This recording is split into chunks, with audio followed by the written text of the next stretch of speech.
विकारों और 3 गुणों का उत्पत्तिकर्ता कौन?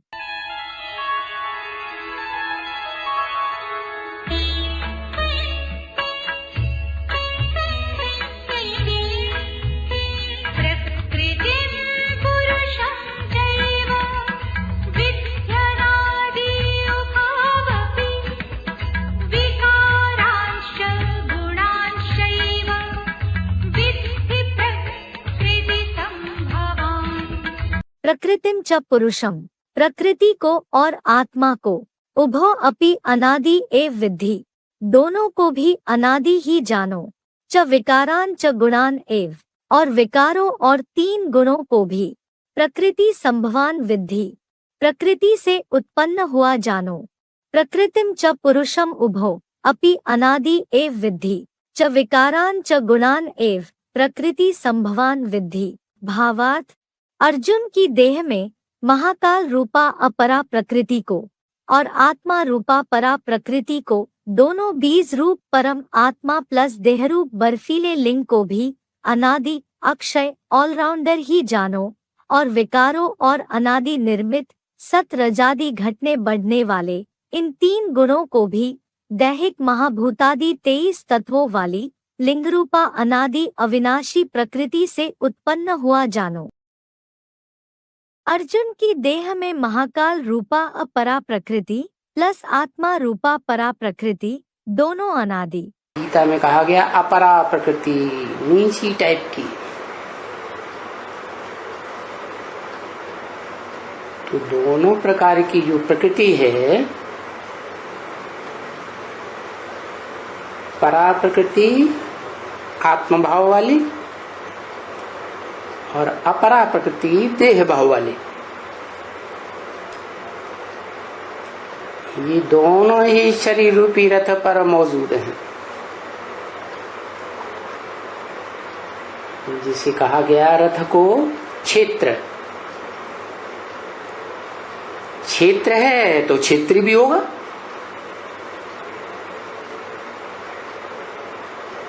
क्षेत्री हुआ अर्जुन, उस अविनाशी शरीर रूपी क्षेत्र कहो, रथ कहो। इसे आत्मा अविनाशी है,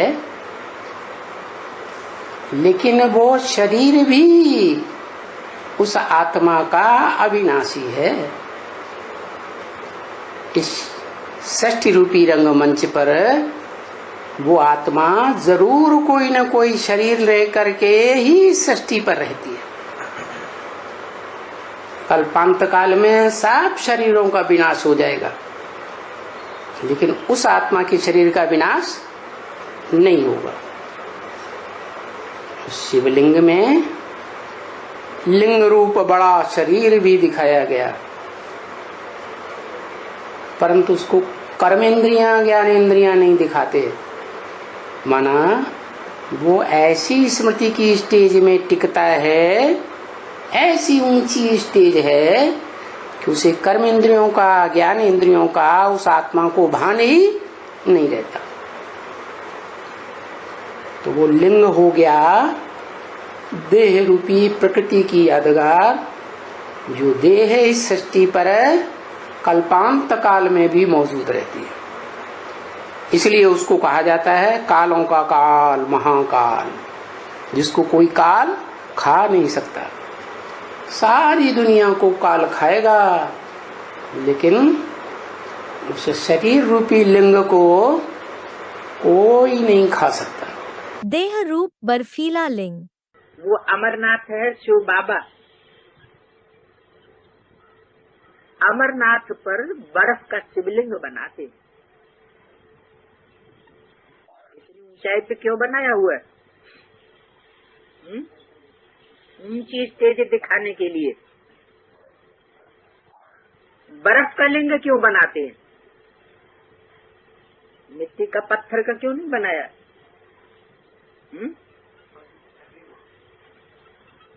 नहीं, ऊंचे से ऊंचा बाप है तो ऊंचे से ऊंचा कर्तव्य करके दिखाया होगा ना। जितना ऊंचा कर्तव्य कोई और नहीं कर सका। तो अमरनाथ की इतनी ऊंचाई दिखाने का मतलब है ऊंचे से ऊंची स्टेज।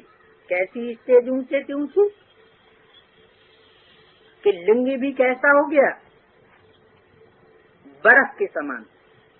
माना कर्मेंद्रियां ठंडी हो गई। लिंग का मतलब है ऐसी ऊंची स्टेज जिसमें नाक, आंख, कान आदि कर्मेंद्रियों का ध्यान रहता नहीं। तो ऐसी बुद्धि की स्टेज को चित्रकार कैसे दिखाए? वो निराकारी स्टेज को कैसे दिखाए? अगर कर्मेंद्रियों को दिखाएगा तो बौद्धिक स्टेज साबित नहीं होती। इसलिए जैसे कि कर्मेंद्रियां है ही नहीं, जब कर्मेंद्रियां ही नहीं है तो क्या रह गया?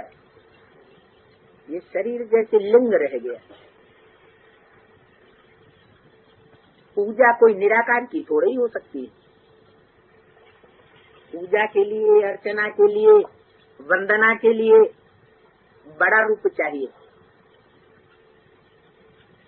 बिंदु रूप को तो सिर्फ याद किया जा सकता है,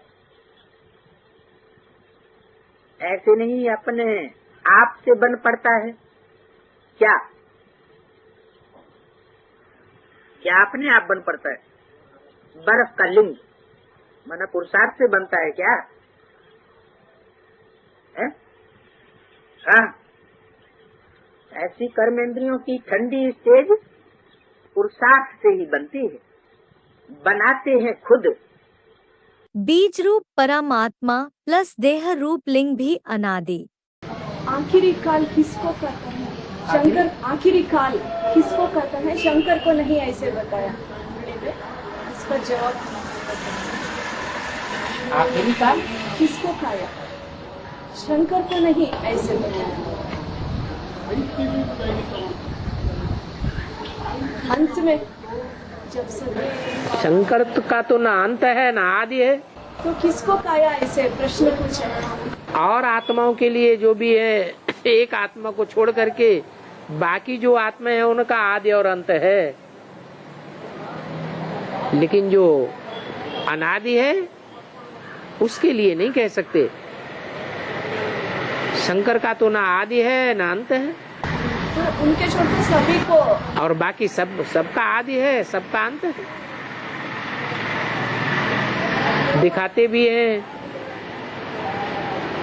कि ब्रह्मा और विष्णु शिवलिंग का आदि और अंत खोजने चले। ब्रह्मा बार बार शिवलिंग में ऊपर तक गए और नीचे तक आए। बार बार चक्कर लगाने पर भी ना उन्हें आदि मिला ना अंत मिला।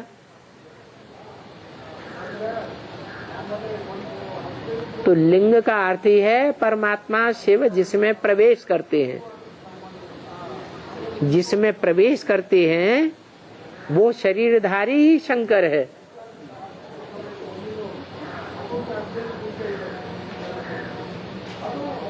आदि पुरुष कहा जाता है। तमादि देव है, पुरुष है, पुराण है। तमस्य जगतस्य परम निधानम, ऐसे शास्त्रों में गायन है। बीज अनादि होता है। सारी मनुष्य सृष्टि का बीज अनादि है, न इसका आदि है और न उसका अंत है। अक्षय ऑलराउंडर, जिसका क्षरण न होता हो, जो नष्ट न होता हो, उसको कहते हैं अक्षय। तिरुपति का नाम अक्षय क्षेत्र का नाम दिया बाबा, क्या बाबा? जो तिरुपति है वो ही तो शिव बाबा है। संगम युग में भी शिव बाबा, वो आत्मा सतयुग में होती है या नहीं होती है? नहीं होती है। शिव बाबा सतयुग में नहीं आना बाबा। इस सृष्टि पर सदा कायम एक शिव बाबा ही है। इस सृष्टि पर सदा कायम तो कोई चीज है नहीं। सिवाय एक शिव बाबा के, ऐसे क्यों बोला? हीरो पाटधारी चारों ही युगों के चारों ही सीन में पार्ट बजाएगा, या सिर्फ हीरो पाटधारी एक सीन में पार्ट बजाएगा? तो शिव बाबा हीरो है, वो चारों युगों में पार्ट बजाता है। भले सतयुग त्रेता द्वापर कलयुग में होता है, लेकिन हम उसे पहचान नहीं पाते हैं, लेकिन होता तो है ना। तो अक्षय हुआ या क्षय हो गया? और आत्माओं का पार्ट जरूर क्षय होता है। कोई का 1 दिन, कोई का 4 दिन, कोई का 8 दिन, कोई का 1 जन्म। जैसे ब्रह्मा का पार्ट 1 जन्म के लिए क्षय हो गया, इब्राहिम का कहेंगे 21 जन्म के लिए क्षय हो गया। वो आधा कल पार्ट बजाएगा? नहीं बजाएगा, परम धाम में पड़ा रहेगा। वो कोई पार्ट बजाना थोड़ी हुआ, वो कोई जीवन हुआ। तो जिस आत्मा का जीवन इस रंगमंच पर पूरा 84 जन्म है, एक दिन भी कम नहीं, वो पार्टधारी कहेंगे अक्षय पार्टधारी, अनंत। विकार और 3 गुण भी लिंग रूपा प्रकृति से उत्पन्न है। द्वापर युग में राम वाली आत्मा पहले वैश्य बनती है कि पहला वैश्य? हाँ जी। इब्राहिम का आत्मा पहले प्रवेश करता है कि पहले राम वाली आत्मा वैश्य? पहले वैश्य राम वाली आत्मा बनती है। इब्राहिम वाली आत्मा तो प्रवेश करके व्यभिचारी बनाती है।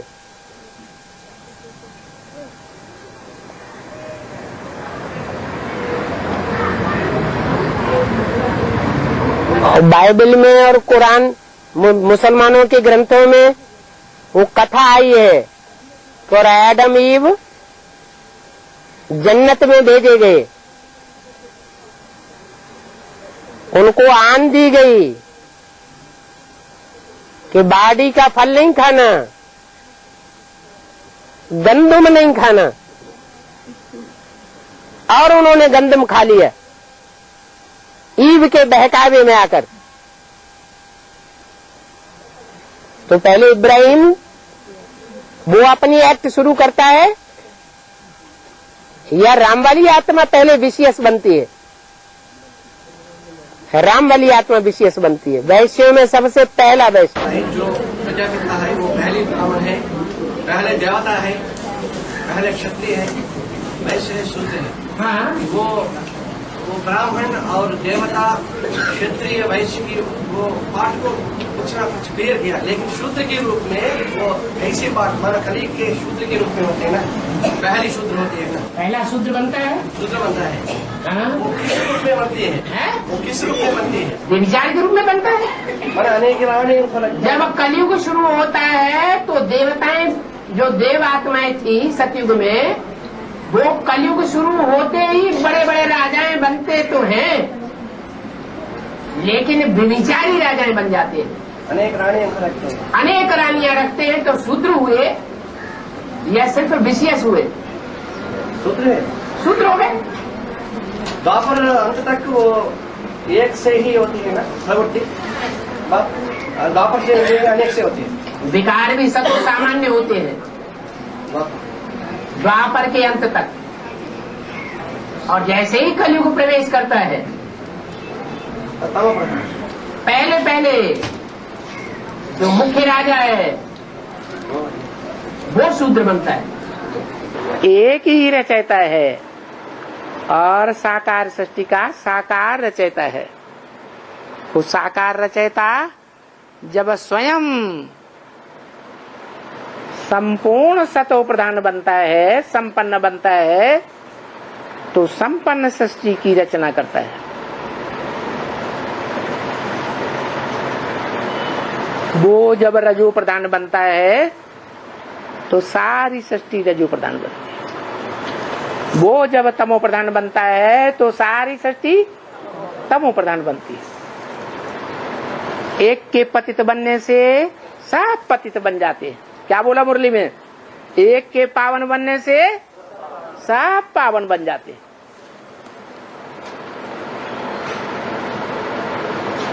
तो सारा मदार किसके ऊपर है? पतित और पावन बनने का एक के ऊपर है। वो एक आत्मा सिर्फ निराकार नहीं है, क्या है? निराकारी सो साकारी है। इसलिए तुलसीदास ने कहा सगुण अगुण नहीं कछु भेदा, उभय हरे भव संभव खेदा। सगुण और निर्गुण भगवान दोनों में कोई अंतर नहीं है। क्यों?